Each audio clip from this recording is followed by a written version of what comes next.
Hello friends, आपनालोक निश्चय भाले आछे, मयो भाले आछो। आपनालोकर आशीर्वादत जदि मोर चेनेलটো आपनालोके सबस्क्राइब কৰি দিয়া নাই, প্ৰথমবাৰলৈ চাইছে তেতিয়াহলে सबस्क्राइब কৰি দিয়ক, লগতে থকা বেল আইকনটো দবাই দিয়ক আৰু নতুন নতুন আপডেটছবোৰ চাই থাকক।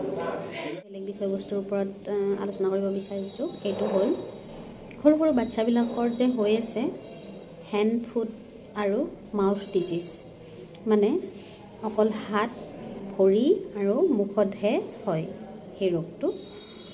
মোৰ বেবিটোৰ হৈছিল, কিন্তু মই প্ৰথমতে গম পোৱা নাছিলোঁ, বসন্ত হোৱা বুলি ভাবিছিলোঁ, কিন্তু পিছত ডক্টৰক দেখাওঁতে গম পালোঁ আৰু সেইটো hand foot and mouth disease বুলি। মোৰ বাচ্চাৰ যেতিয়া hand foot and mouth disease হৈছিলে তেতিয়া মই এণ্টিবায়'টিক খুৱাইছিলোঁ আৰু সেইটো প্ৰায় ৩-৪ দিনলৈ ওলাই আছিল, গুটি গুটি বেছি ঘন ঘন হৈ আহিছিল। এণ্টিবায়'টিক খুৱাইছিলোঁ, সেইকাৰণে চাগে বেছি হৈছিল। মোৰ বাচ্চাৰ যেতিয়া ৩ দিন হ'ল, ৩ দিনৰ দিনা ওলাই আছে, তেতিয়া মই এণ্টিবায়'টিক ষ্টপ কৰি দিলোঁ। মানে সোনকালেই ভাল হ'ল, সেইদিনাই শুকাব ধৰিছে।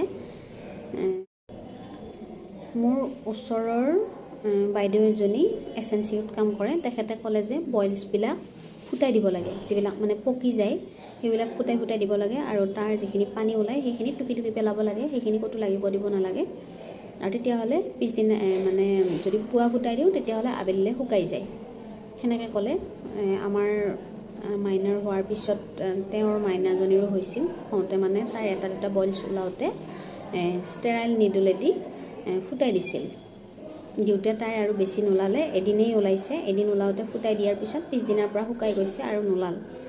তেতিয়া ময়ো থাৰ্ড ডে দিনা এণ্টিবায়'টিক ষ্টপ কৰি বইলছবিলাক ফুটাই দিলোঁ। ফুটাই দিয়াত পিছদিনা শুকাই গৈছে। এতিয়া হেণ্ড ফুট আৰু মাউথ ডিজিজৰ বহুত ট্ৰিটমেণ্টো আছে। যদি বহুত বেছি হৈ যায় তেতিয়াহ'লে ট্ৰিটমেণ্টটো লাগিবই, কিন্তু যদি বেছি হোৱা নাই, এটা দুটা বইলছ ওলাবলৈ আৰম্ভ কৰে হাত, মুখ আৰু ভৰিত, তেতিয়াহ'লে সেই বইলছবিলাক ষ্টেৰাইল নিডলেদি ফুটাই দিলে সি সোনকালে শুকাই যায় আৰু বেমাৰটোৰ পৰা উপকৃত হয়। লগতে মই তাইক হালধি সানি গা ধুৱাইছিলোঁ আৰু নিমপাত উতলাই সেয়া পানীৰেও গা ধুৱাইছিলোঁ। যদি আপোনাৰ হেণ্ড ফুট আৰু মাউথ ডিজিজ হয় তেতিয়াহ'লে আপুনি নিমপাত মিক্সিত মাৰি সেইখিনি পানীত দিও গা ধুৱাব পাৰে, আৰু বইল কৰি পানীখিনিৰেও গা ধুৱাব পাৰে, আৰু হালধি সানিও দিব পাৰে। হালধি সানিলেও হেৰিবিলাক সোনকালে শুকাই যায়।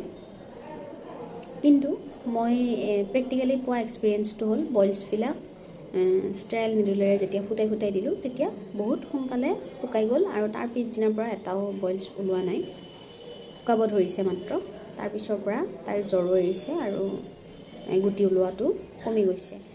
সেয়েহে কেতিয়াবালে যদি আপোনাৰ বাচ্চাৰ হাতত, মুখত আৰু ভৰিত কেনেবাকৈ গুটি গুটি ওলায় বসন্তৰ নিচিনা, যদি পেটত, বুকত বা পিঠিত বেলেগ জেগাত নোলায়, তেতিয়াহ'লে আপোনালোকে বসন্ত বুলি ভয় নাখাব, সেইটো হেণ্ড ফুট আৰু মাউথ ডিজিজ বুলি ধৰি ল'ব। এটা মানে গুৰুত্বপূৰ্ণ কথা ক'বলৈ পাহৰি গৈছোঁ, বইলছবিলাক ফুটাই দি তাত মিউপাৰচিন অইণ্টমেণ্ট লগাব লাগে, তেতিয়া সোনকালে শুকাই যায়, বা এণ্টিছেপ্টিক যিকোনো ক্ৰীম পভিডেন লগালেও শুকাই যায়। মিউপাৰচিনটো বেছি ভাল, মিউপাৰচিনটো লগালেও ঘাঁবিলাক সোনকালে শুকাই যায়। আৰু যদি বইলছবিলাক ফুটাইও নিদিয়ে, এনেই ফুটি যায়, তেতিয়াও তাত মিউপাৰচিন লগাই দিব লাগে, তেতিয়াহ'লে সেইবিলাক ঘাঁবিলাক সোনকালেই শুকাই যায়। যদি ভিডিঅ'টো ভাল পালে তেতিয়াহ'লে ছাবস্ক্ৰাইব কৰি দিবলৈ নাপাহৰিব আৰু শ্বেয়াৰ কৰিবলৈ নাপাহৰিব। আপোনাৰ লগতে বেলেগৰো উপকাৰ হওক তাকেই কামনা কৰিছোঁ।